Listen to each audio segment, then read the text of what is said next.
கோயில்லாம் பெரிய கோயில். ஏன்னா 2-3 நாளாக மழை பெஞ்சு பார்த்தீங்கன்னா எல்லாம் சேரு.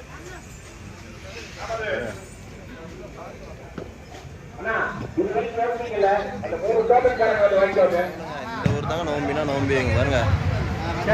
அங்கே வா, சரி சரி சரி, அங்கே இருங்க.